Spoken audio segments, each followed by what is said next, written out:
Dobrze, to barierka jest tutaj.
Wiem. Ale to dzwonię.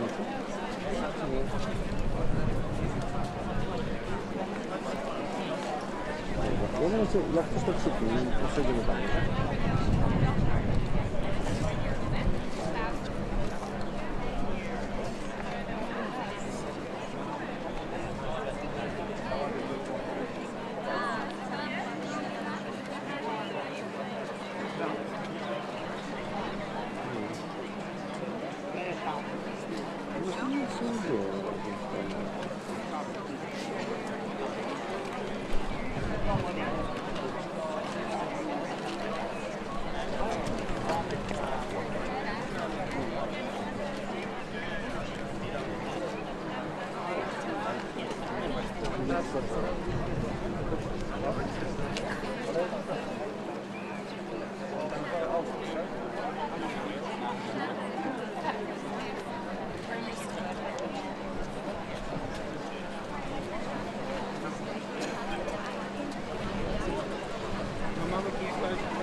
Też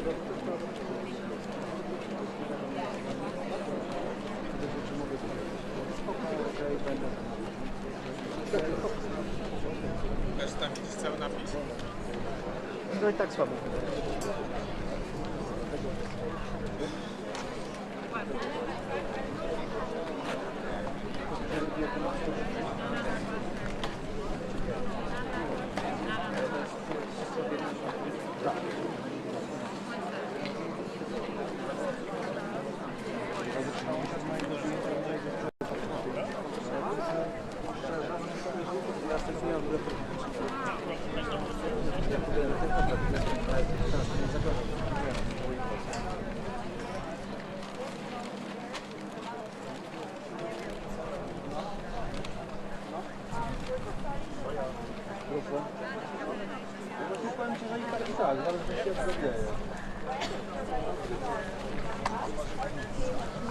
Co, mam jakie?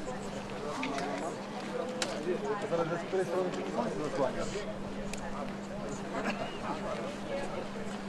Słońce narodu. Chciałem powiedzieć.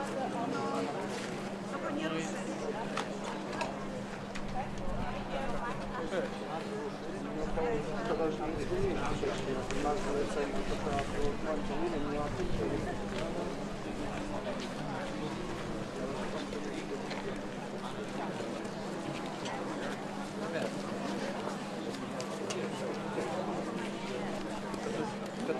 Dobra, Darku, bo my zaraz strzamy, jak się kończymy, bo to będzie daleko czasu.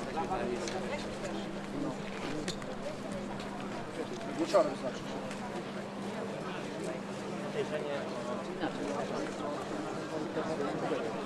Tak, no tak, do nikogo nie.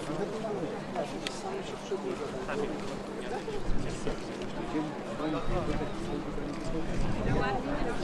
Okej.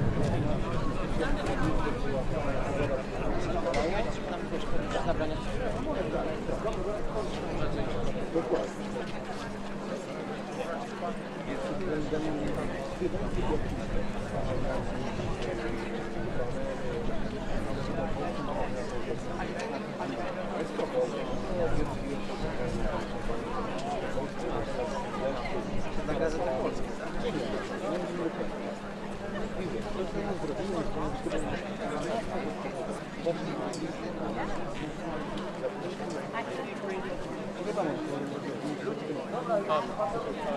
Nie ma jego tego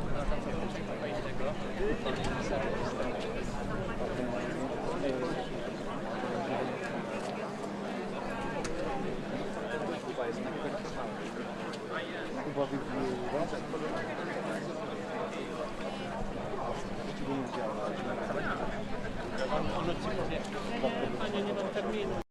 Proszę przyjść.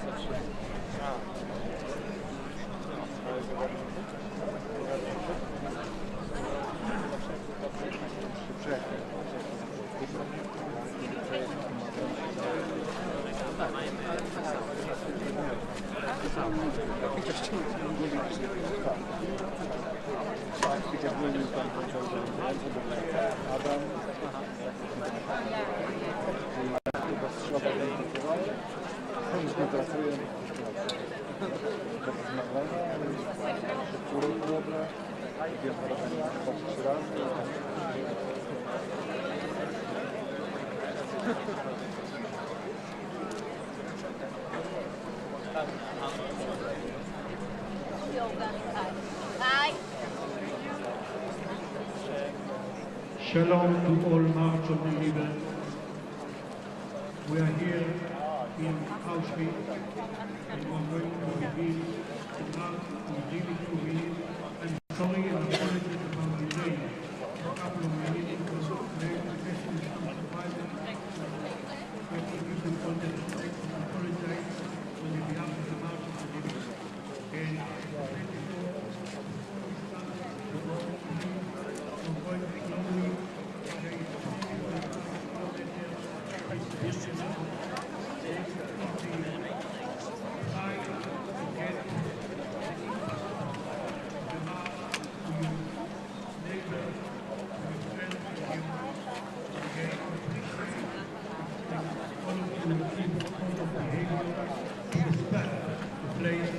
to respect the survivors and to respect those people who perished during the Holocaust. This is the 35th March of the Living. Okay, we start more than 300,000 participants came, Jews and non-Jews alike, adults and young, and I'm sure that after taking part of this march, going back to the community, you are going to carry the story of freedom. Our program will start when we finish the march in Birkenau, where the ceremony will start at 11:04, between 6 and 44, and I appreciate all of you to stay at the end of the ceremony to give you full respect to what we do. The ceremony in the memory of the individuals who perished in the Holocaust. So, thank you very much for your participation, cooperation, and patience. Thank you very much to all of you.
Może pan go przesunąć?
Guys, I have your survivor. Make some space. Make some space.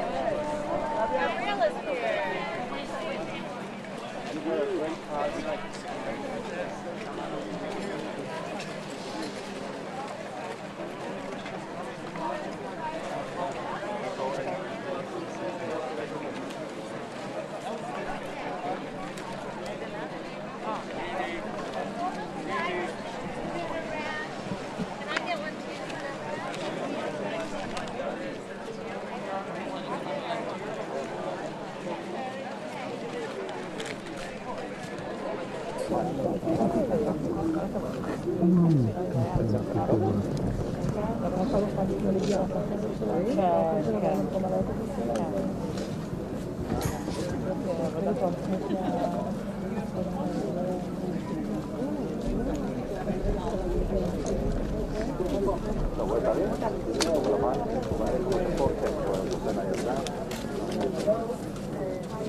Piotrek, Słucham. zaraz do live'a, tylko weź moją torbę, proszę cię. To zawieź mi ją przez szyję tu gdzieś jakoś.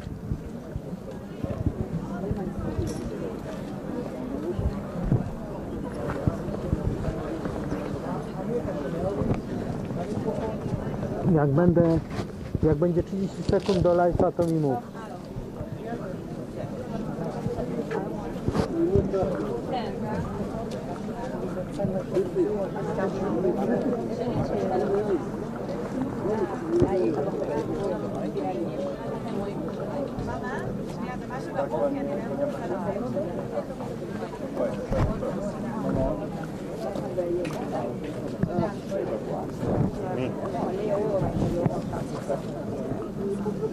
רגע, מדודת פה חזרה? הגיע? הגיע, הכל. To znaczy, że my jedziemy drogą lotniskową. Za chwilę natomiast wspomnienie mamy być możliwe właśnie pod małą.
חרבי בזה?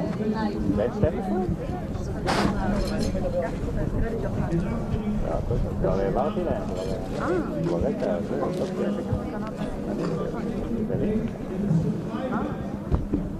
חי פה? יש פה צלם רומני, לא?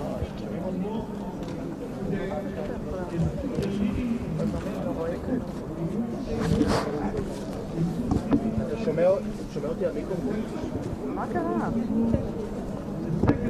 זה הסובל. זה כן, היהודי הזה. תקשיבי, זה באמת? די, יש לך חוויה, תן לי עכשיו, בוא נתחלף. את לא רוצה לשמוע את מה שאני שומע באוזן עכשיו. שלום, אין לב. זה לא המקום לטיטורים.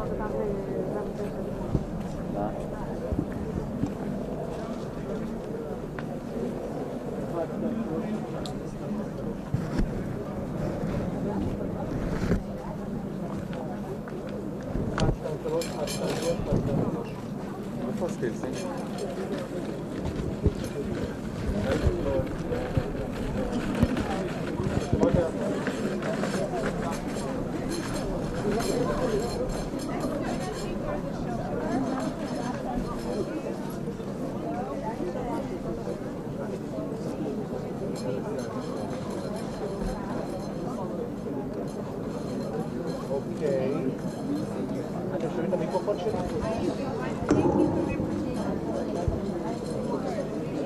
They can hear it. מי שומע?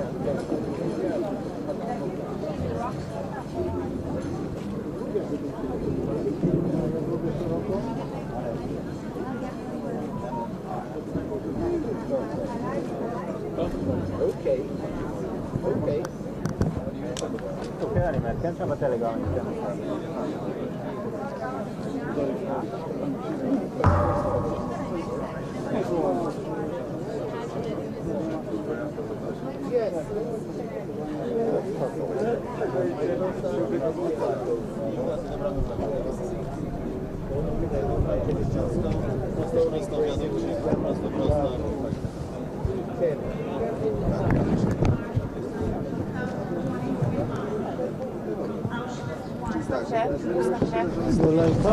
Może następny, dobra?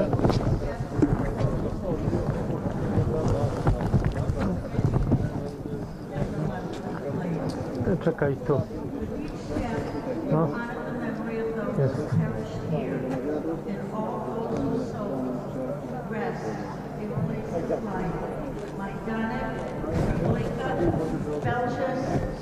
Nie wiem, boję się Each one of us, that we, the living legacy of our 6 million ancestors, never forget, but that we shall always remember. Am Yisrael Chai.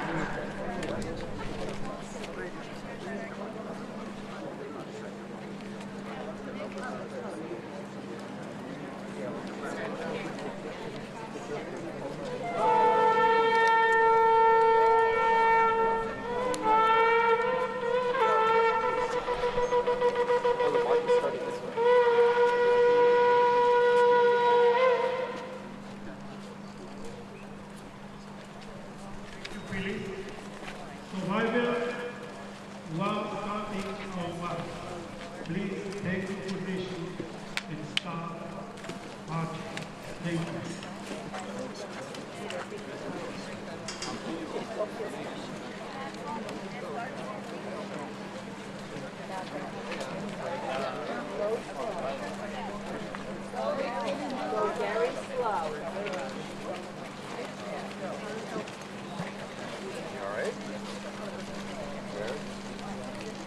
The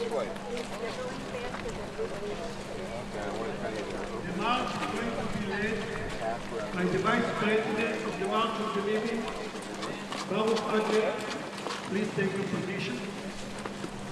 Together with Avi Dipstein, please take your position.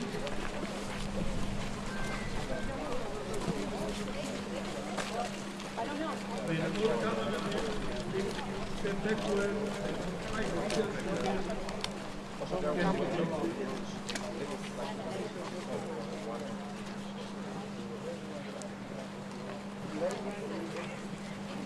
The march will start.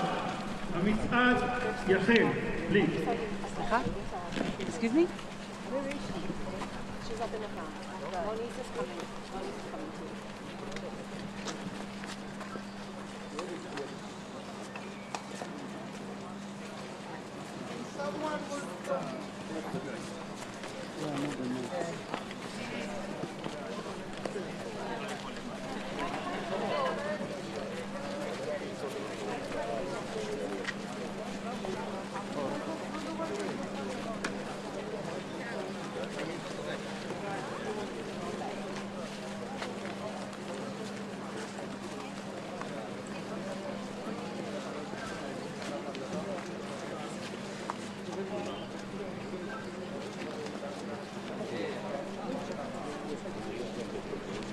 Takimi włosami, nie? Takie włosy, nie?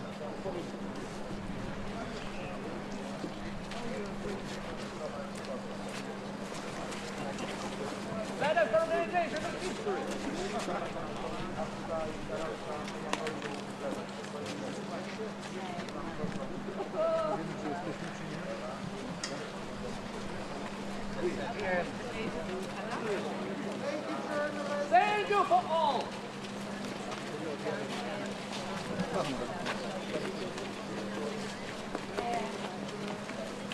Yo!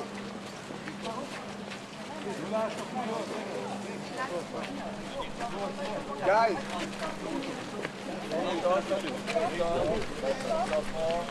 Camera left. Guys, open up! Hey, open up!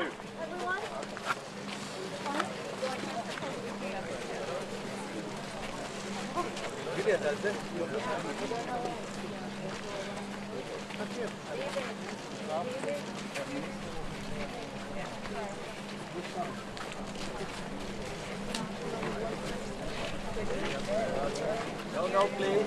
Please, we have to. Guys. Okay. Let's march, please.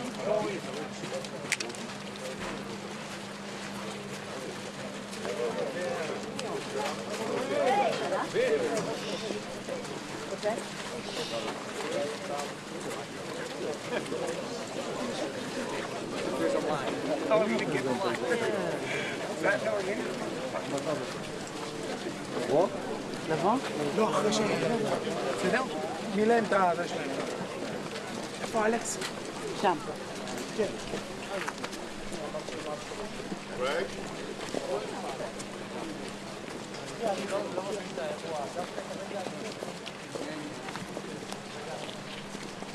Now they are starting marching. Maybe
Dobra, teraz się nie bujamy.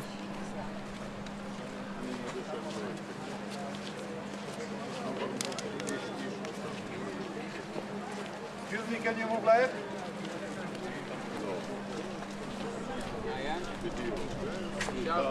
Hey, guys! Guys, can you move out? Move, please! These two. Yeah, tell them to move. Shabby! Zuzu! It's funny. Move, move, move! Hey! Hey! מאיפה החוצפה?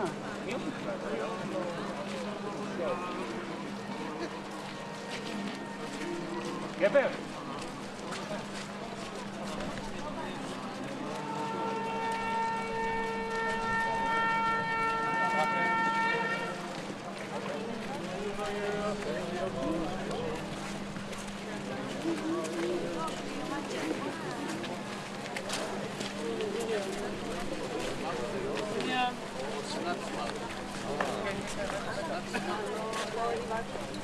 Take it.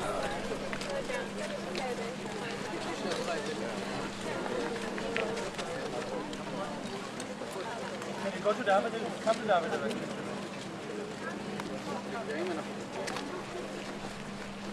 Okay. Yes, sir. Okay, set it. Yeah.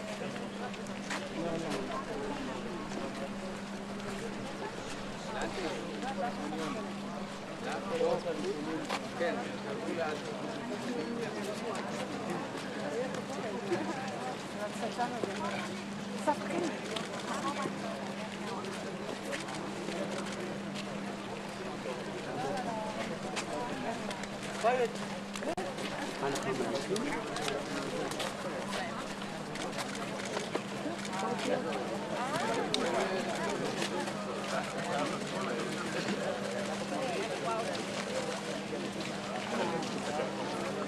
לפי העיר, ממש בבית החיות, יש שם מחנה אושוויץ, הרבה אנשים, גם בישראל אבל בכל מרכז העולם, הגיעו לכאן, אני רוצה להראות לך את הצועדים, שעכשיו מתכוון להיכנס לדרך, ולכל הרשות של 3.5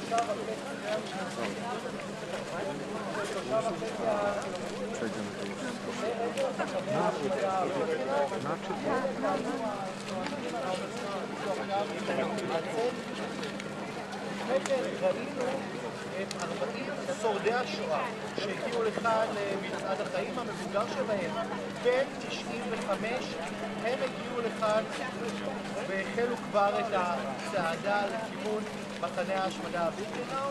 אז כאמור, באמת אלה הרגעים הראשונים של מצעד החיים שאחרי כמה שנים חוזר למתכונת רגילה. בגלל הקורונה או שנוצל במתכונת מסוימת. שנה שעברה לדוגמה היו כאן שנה 10,000 איש צועדים כאן בסימן הגבורה היהודית.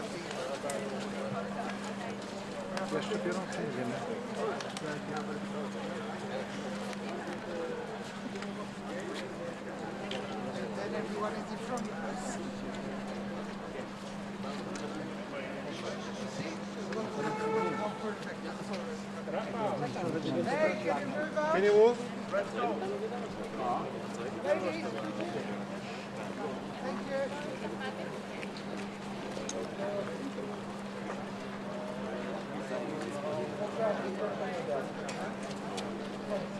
Photographers!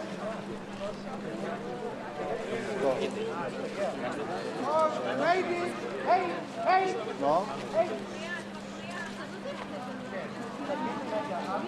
Ale gdzie? Co on?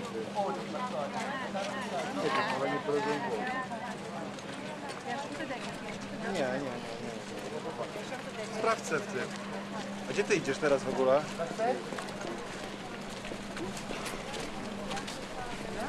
No dobra.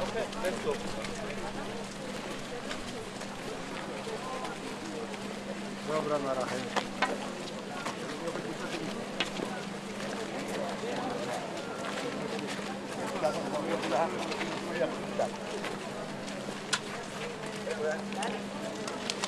Ile etatów?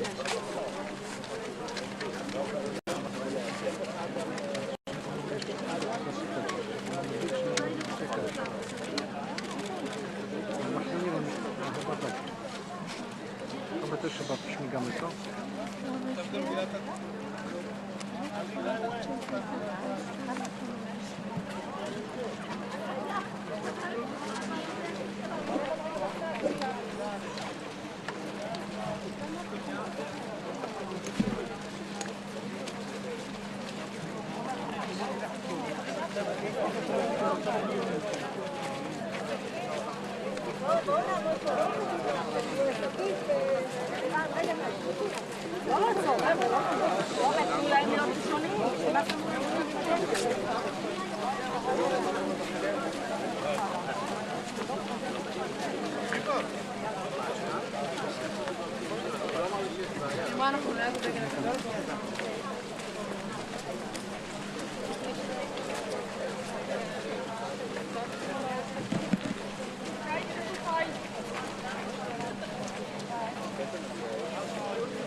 אתה פה?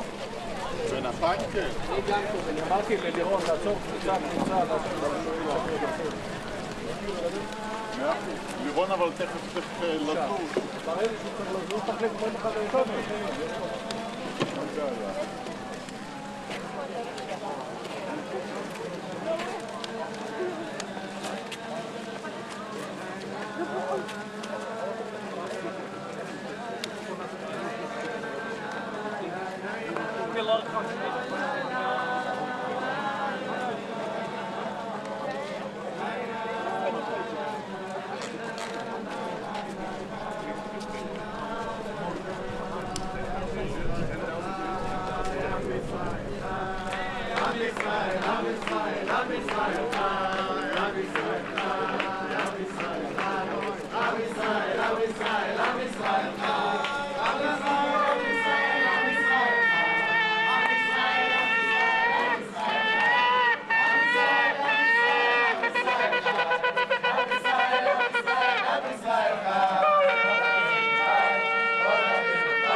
I don't want to miss the Australian right.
European Green Deal on track. These laws will put a price on the carbon we produce, and it means that the most polluting industries will have to increase their emission reduction targets. It will also put a price for non-EU producers, providing a level playing field so that we will not leave our industry at a disadvantage vis-à-vis their external competitors. They will also need to pay for their emissions if their products are to be sold in Europe. And with the help of the Social Climate Fund, amounting to an estimated total of 86.7 billion euros, this will ensure that the climate transition leaves no one behind. And we have to make this transition together. So today we can say we deliver on our promises. The Parliament's strong ambition in the negotiations have led to an outcome that is good for Europe and that is good for its citizens, for the planet, and for our next generations. I will shortly give the word to all the rapporteurs to elaborate on the individual pieces of legislation, but if I can zoom out and make three very short points from a macro perspective. First of all, this is about climate and a lot about energy. These regulatory tools are as much as about our collective security as it is about the green transition. They will make us more efficient and independent regarding our energy sources.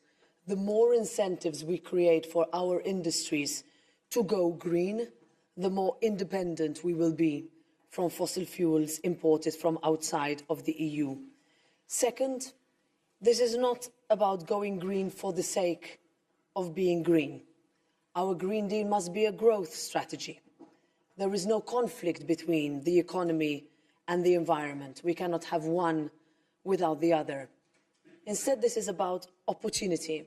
The green transition will create new jobs and give us a competitive edge in new sectors and in all industries. And this means that with the green, we are actually returning to economic growth, bringing our energy bills under control, pushing back against inflation.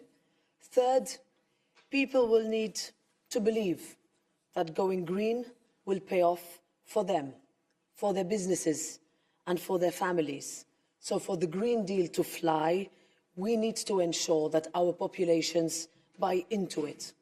So today we are putting in place a regulatory framework that will incentivize a positive transformation of Europe. The solutions will also set standards for other partners around the world to follow. And this is ultimately what it means for Europe to be a leader. Thank you.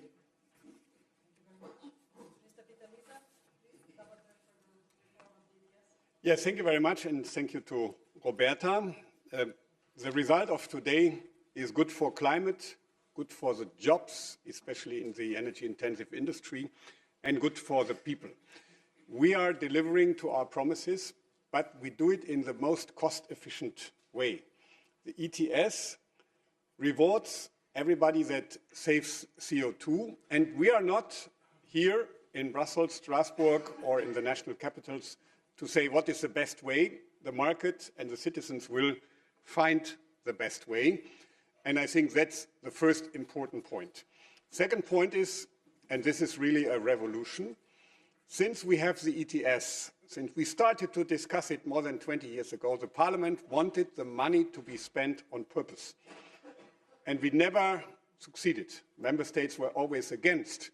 It was always a should in the legislation, should be spent on purpose. And many member states spent less than 50%. Now it's a shall. So I would estimate that if you put ETS 1 and ETS 2 together, in the next years we will have around 700 billion euros.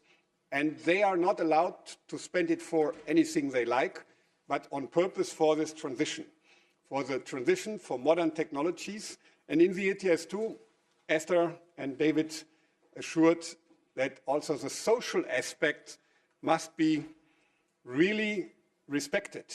So member states, even that spent the money on purpose, the one I know best, Germany, needs to change, because much of the money that we have now goes to relatively high-income people because they can afford a heat pump or electric vehicle. The social aspect must be much more respected.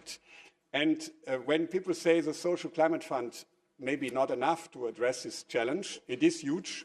It is more than 68 billion. We increased it compared to the Council. But the national revenues only in ETS 2 are about twice as much. And they also have to be spent on purpose. I think that's a very, very important point. I'm very grateful for the big support in plenary, but also for the big support in society, NGOs, climate science, and also big parts of the business sector now support the compromise, and this is really something we all together can be proud of. Let me say a few words in my mother tongue. I will speak German. for 1 minute. Ich richte mich insbesondere auch nochmal an das deutsche Publikum. Ich weiß zum Beispiel, dass Phoenix diese Pressekonferenz live überträgt. Deswegen möchte ich nochmal auf die deutsche Debatte eingehen. Wir haben heute hier in großer Geschlossenheit abgestimmt, was wir beim Verbrennerverbot nicht getan haben und bei anderen Maßnahmen. United today in a way that we were perhaps not when it came to the debate on combustion engines. And I, for one, am extremely proud that we, as a political group, the EPP, stood united with the exception of 2 members. And I know that ahead of this, there was an awful lot of controversy and debate, but I'm delighted that when it came to the vote, we came together. ETS 2, including road transport and construction, was actually an idea from German scientists and academics who have accompanied this whole process, and we've tried to bring as many people along with us as we could, and I am delighted that the German Climate Ministry, headed up by Sven Giegold, as well as many members of my own party in the CDU, climate... To Auschwitz-Birkenau, you follow in the footsteps of those who made this walk before, many of whom never left this place. With each step, you honor the memory of those who perished here, and all those whose souls rest in places like Majdanek, Treblinka, Belzec, Sobibor, and Chelmno. Let us proclaim today, together, each one of us, that we, the living legacy of our 6 million ancestors, shall never forget, but that we shall always remember. Am Yisrael Chai.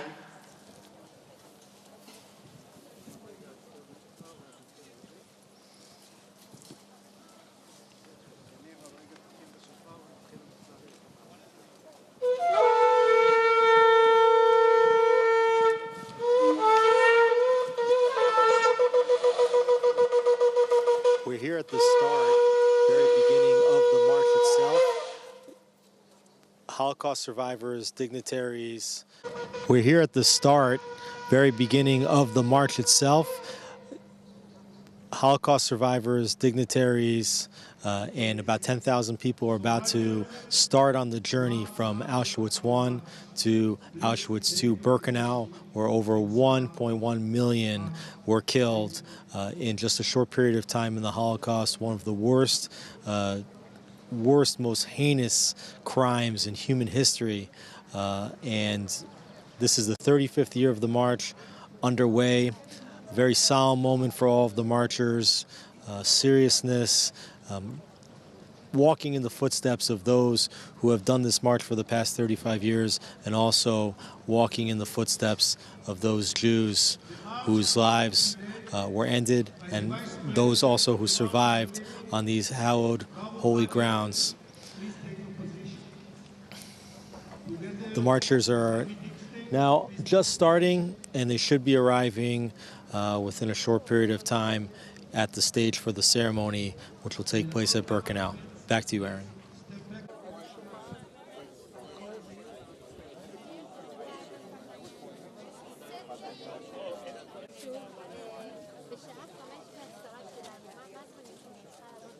As we just heard from Alex, the March of...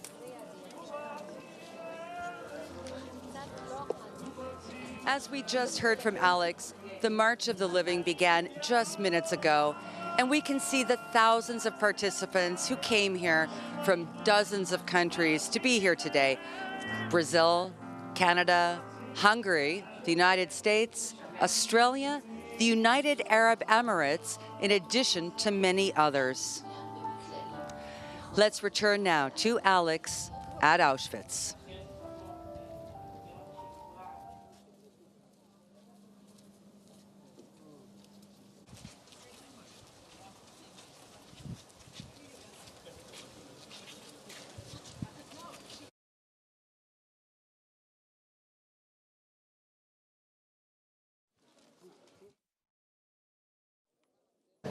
Thank you, As we discussed, this march is being led by 40 Holocaust survivors, and we have the great privilege of having one of them here with us right now, David Schachter from Miami.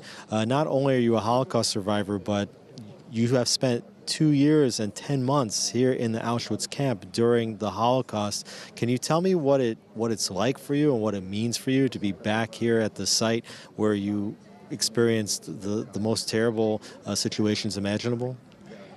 It is very, very painful. It is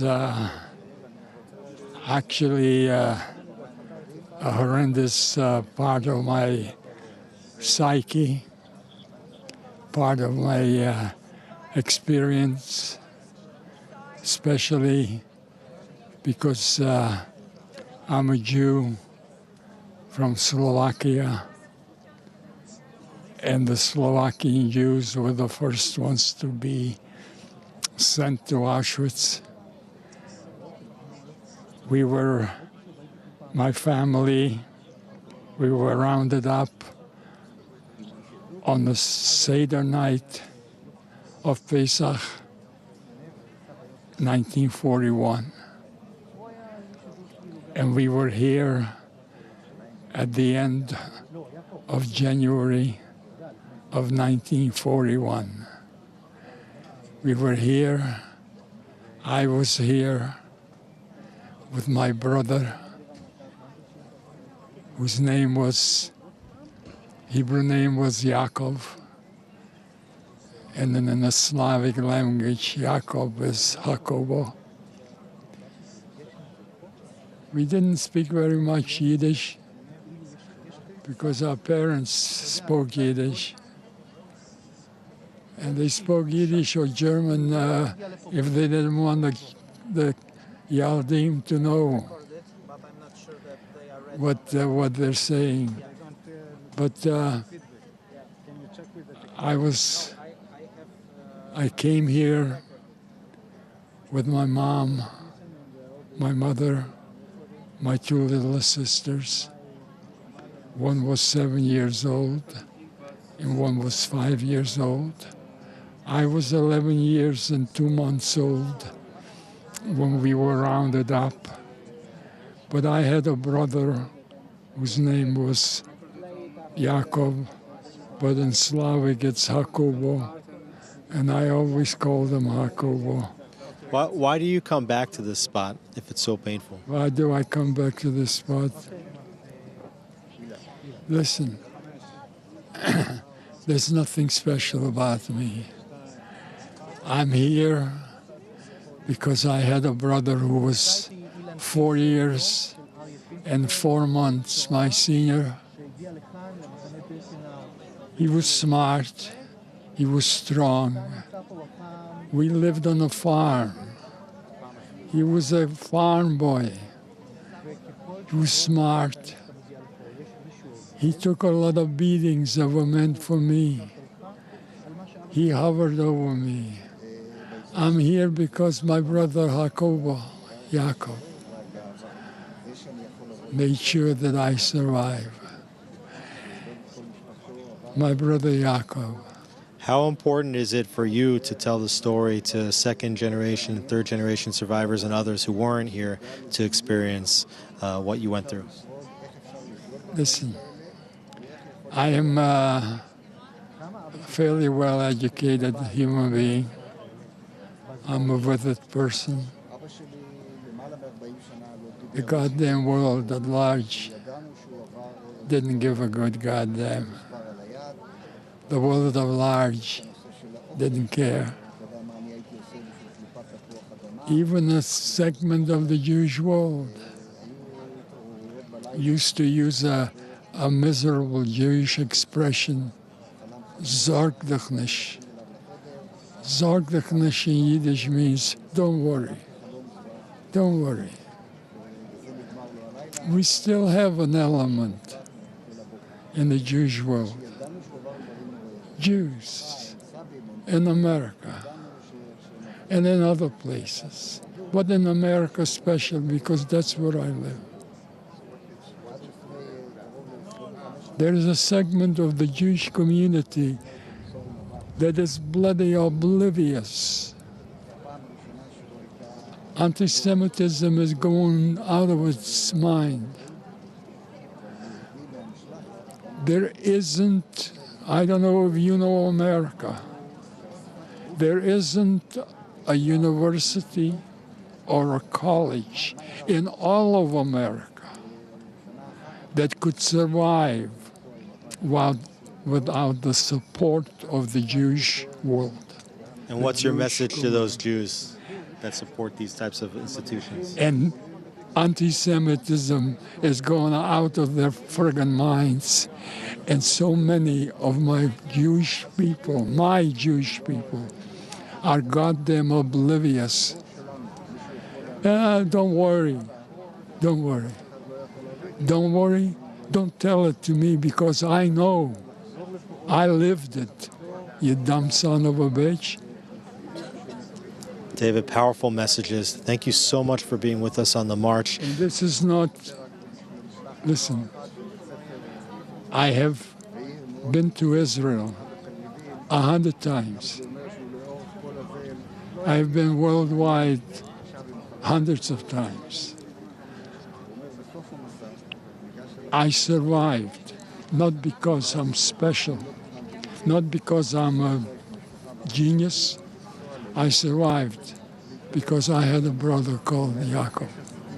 And we will celebrate his memory today here at the March of the Living. Thank you so much, David, for being with us. And this is my 20th March of the Living. And I have brought hundreds of thousands of Yaldim here. And all that I do for the last 50 years of my life is speak to all the Jewish kinder. And I ask three things of them. I want them to know who they are. I want them to know what happened to our people. But mostly, I want them to become my mouthpiece when I'm no longer here. In 4 more months, I'll be 94.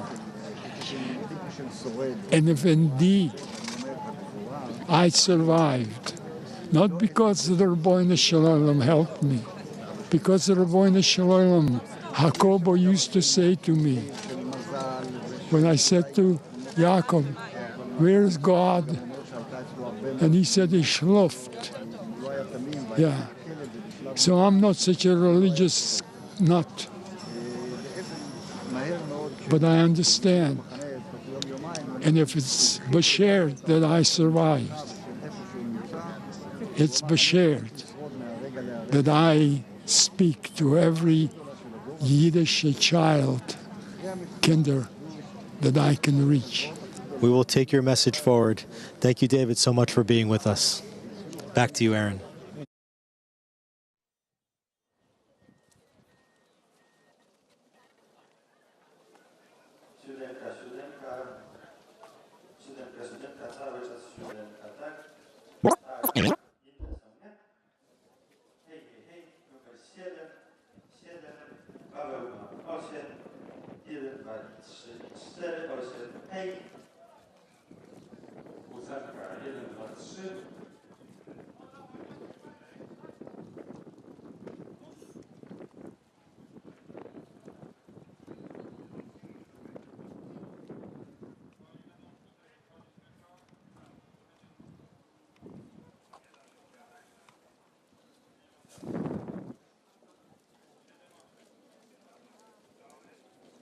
Thank you, Alex.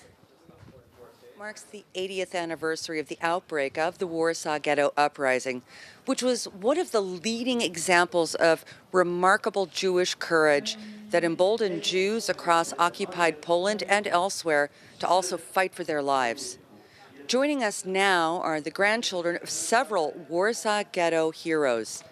Eyal Zuckerman, whose grandmother Tzivia Lubetkin, and her grandfather, Antek Zuckerman, commanded the Jewish fighters, and Nir Yaari, who is the grandson of a fighter, Bela Yaari.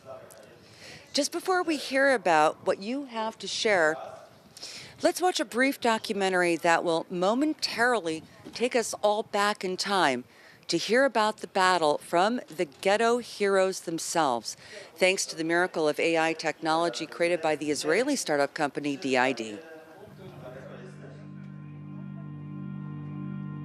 In the summer of 1942, the mass deportation from Warsaw Ghetto began. 265,000 Jews were sent to the Treblinka death camp, to their extinction. Only 60,000 Jews remained. In the Warsaw Ghetto, two underground organizations were emerging at the same time. It was on the 19th of April, 1943, the first night of Passover, that marks the formal start of the Warsaw Ghetto Uprising. Against thousands of marching Nazi German soldiers, 700 young Jewish men and women stood strong, without almost any weapons or experience in warfare. This heroic story will now be shared in their own words.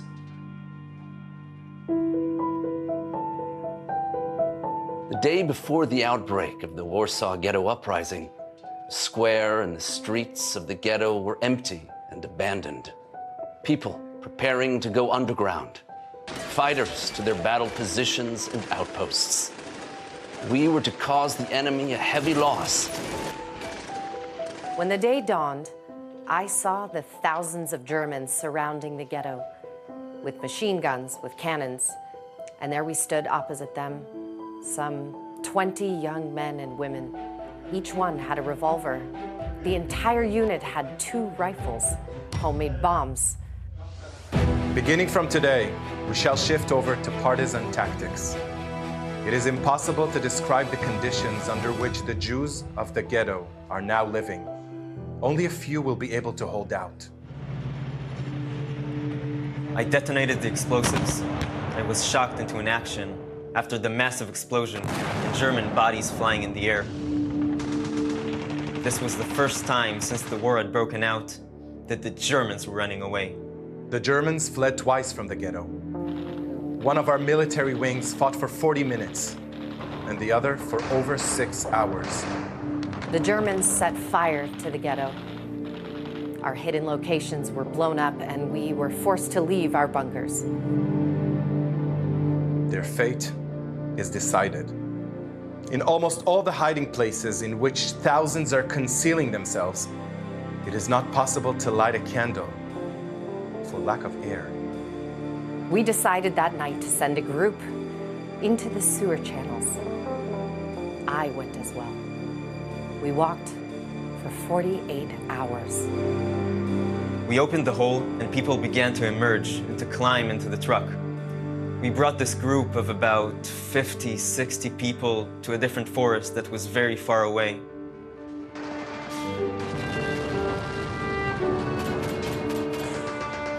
The rebellion lasted for about a month until the Warsaw Ghetto was completely wiped out. Most of the Jews were killed during battle or taken to their deaths in Treblinka. Only a small minority managed to escape and survive. The Warsaw Ghetto Uprising became a source of inspiration for millions of Jews in the ghettos, the camps, and the forests who were still fighting for their lives. The dream of my life has become a reality. Jewish armed resistance and revenge are facts. I have been a witness to the magnificent, heroic fighting of Jewish men in battle. Our fight will not be forgotten. We will live in the pages of Jewish history. The future children in the land of Israel will learn about us, and we will be their example of courage.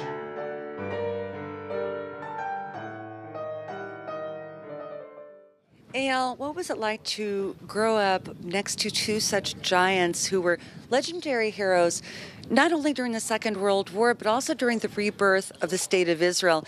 Do you feel like you carry this legacy with you?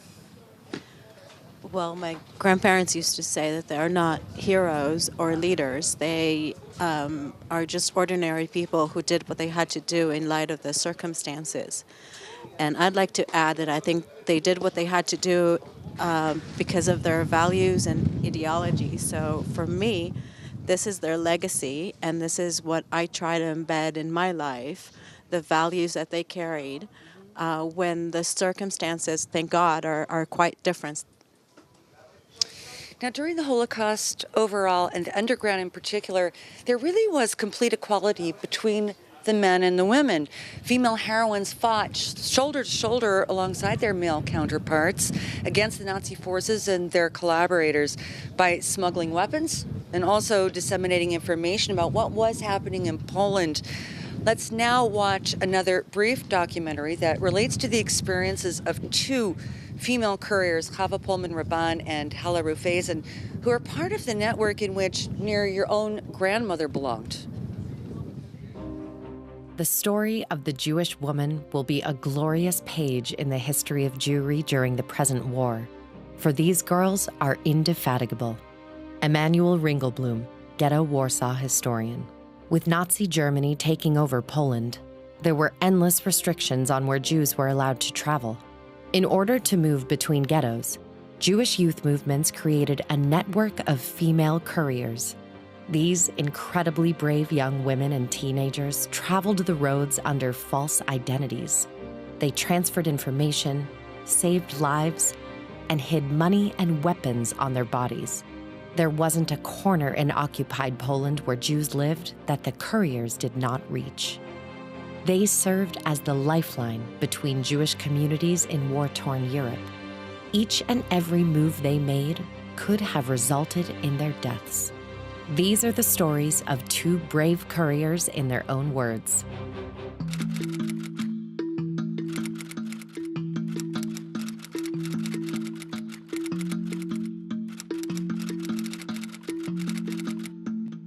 I, Hella Batsheva Rufeisen, was the courier between the Krakow ghetto and the Warsaw ghetto. I transferred documents, and I managed to smuggle weapons successfully. I hid guns under my clothes within a stomach belt. Explosive materials I put in my travel bag, under my garments and dirty clothes. Even though I was scared and suffered from stomach pains from the fear, I was successful. It's hard to describe the happiness I was welcomed with when I reached my destinations. When I would return to Krakow with my packages, the men would caress the guns I brought over and count the bullets. From all the excitement, they couldn't finish counting the bullets. They knew they would not defeat the murderous Germans, and they would not achieve sufficient revenge, but it was the beginning of something.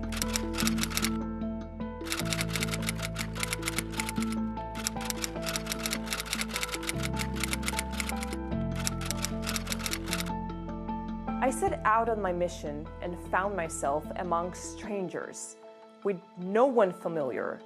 I was even isolated within myself. I had trained myself to project strength towards the railway guards and even towards Germans. One of my roles as a courier was to pass through various areas that had no clue of what was going on and tell people who were disconnected or not involved, listen, they will eventually make their way here and will kill everyone. Do something, hide, hand over your children, dig within the ground. We needed to pull the Jewish out of their delusions that everything was normal. The stories of these couriers are ones of utmost bravery, a story of courage and female fighters on the front lines. Women who could have saved themselves, but chose to risk their lives over and over again for the greater good. Most of the couriers were caught by the Germans and executed. Only a few survived.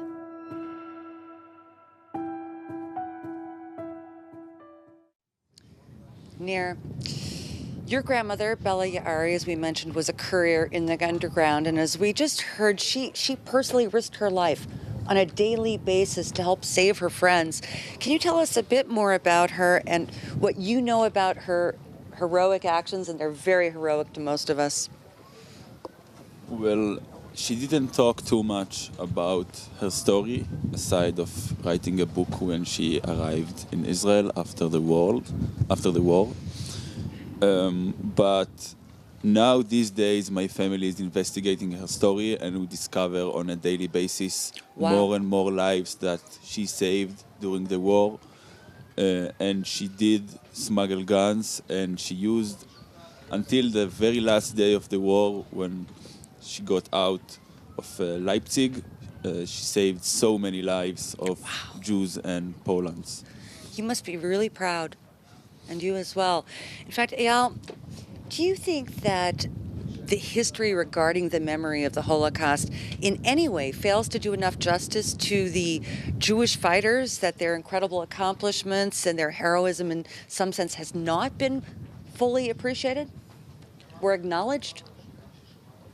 I think we can do a better job respecting survivors, especially the living ones, and also respecting heroism without classifying who is more of a hero. I think a mother hiding her child is a hero. A father getting on the train thinking it will help his family survive is a hero. Resistance anywhere, trying to survive, is heroism. And I think we should not judge or classify. I think we cannot understand what happened, and we should just respect it and appreciate it. Very good point. Now, Nir, your grandmother was a prisoner here in this very camp where we are sitting today. How do you feel about being here today telling her story? And do you see yourself as someone who can pass hers and other people's experiences on to future generations? So, my grandmother was here for about 2.5 years of hell. And being here, I am extremely inspired about her story and about the story of the people who've been here during the war, and to telling the story for future generations is tough as time goes by, and we are already almost 90 years after the war, but that's a challenge that I hope I can do, and I feel extremely important. That it is extremely important to do this task. How did she manage to survive for 2.5 years in Auschwitz-Birkenau? She was disguised as a Polish woman. She had fake documents, so even when she arrived, they didn't know that she's Jewish. For the entire time she was here? For the entire war, in fact, and it saved her life. One would think absolutely. Can you tell us more about the fate of your grandmother, your grandparents? Well, when the Warsaw Uprising broke, my grandmother was inside the ghetto leading a squad of fighters. My grandfather was on the outside of the ghetto, so he was making the efforts to try to bring out the survivors and the Jews that were left within the ghetto outside as fast as possible. Also Very organizing heroic. the escape through the sewage. Very valiant, very heroic. Eyal Zuckerman, Nir Yaari, thank you so much for being here with us today and helping to share the legacy of your very valiant families. Thank you. Thank you. Thank you very much. As we saw earlier, this year's march is being led by 40 Holocaust survivors, and one of them is here with us right now, Mala Tribich from the United Kingdom. Mala, this is your 10th march with the UK delegations. Why do you keep coming back on the march?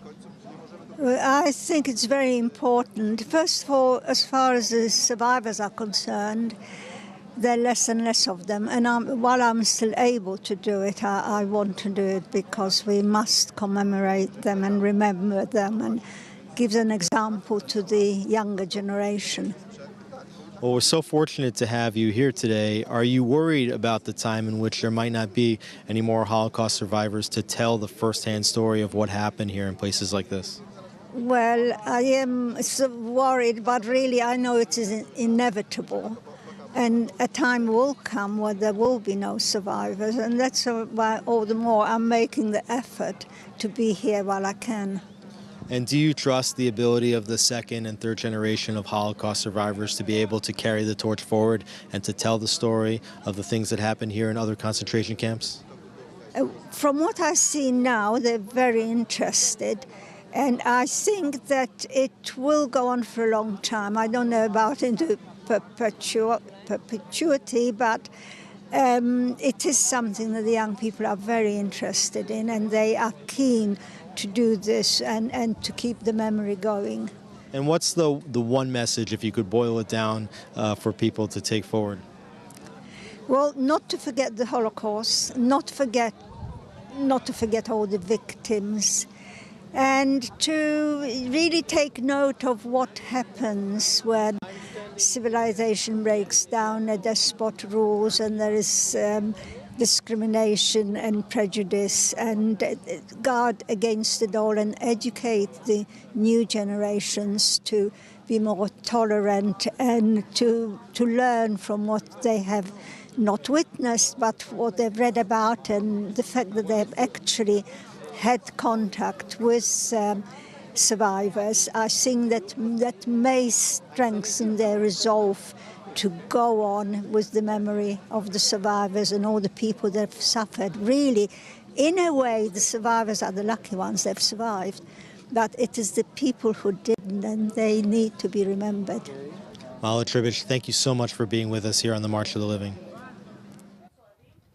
Not everyone is aware, but members of the underground throughout Poland, and including right here in Birkenau, led many triumphant revolts, even succeeding in damaging the crematoria sufficiently enough to stop Jewish extermination in some of the camps. Here too in Birkenau, near the end of World War II, the Jewish underground managed to blow up a crematorium and inflict damage to their tormentors, the Nazis and their collaborators. One of those courageous heroes during that particular uprising was Zalman Gradowski, who was sent to Auschwitz in 1942. Let's now take a look at his story. Zalman Gradowski was deported to Auschwitz-Birkenau with his family in 1942. They were all murdered upon arrival, except him. He was forced to work in the Sonderkommando, the prisoners' unit whose job was to transfer the prisoners into the gas chambers and burn their bodies. He worked there for 2 years and witnessed the murder of hundreds of thousands of victims.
Barzilai. Shira, you're an artist, you're a painter, you're also a social media influencer. You have a large following on Instagram under your artist name Coquetet, if I have that correct. Tell me, we've seen social media be a haven for the spread of anti-Semitism. Tell me, as a social media influencer, how you hope to use your platforms in order to combat anti-Semitism. Well, I have to say it's not always easy. As an artist, I try to spread a message of love and unity. And I like to do it not as an Israeli, but as a human being. And I don't necessarily identify on social media where exactly I'm from. But when I do it, I get a lot of hate. And I get a lot of terrible comments. And I think that the way I cope with it is just answer with love, answer, with patience, and just share what I have, share my content. It can be very combative sometimes, so I try not to get too much in that field, and I just try and do whatever I feel in the moment. Shira, you're the granddaughter of Holocaust survivors, and you're here on the March of the Living together with your mother, who is a second generation of Holocaust survivors. Tell me what it means to you personally to be here and how you think that could maybe translate into some of your artwork. Well, I don't even know how that's going to funnel through. I'm kind of marinating right now. Right now I'm sponging, I'm the sponge. And then there will probably be a marinating phase, and whatever comes out, I'm curious myself. But it means so much to be here, especially with my mom. Her whole family was exterminated in the camp. So just being here with her, seeing the book, seeing our names, finding the names in the book of memory has been so emotional. My whole life felt really connected to Holocaust. I very much as a child remember vividly feeling it very strongly. And so I was very hesitant about coming here. This is my first time. But I feel like it's an important thing to go through as a human being, as an artist, as a Jew, as an Israeli, as a young woman. And it's very intense to be here with all these people. And what would be your message to other artists and to other influencers?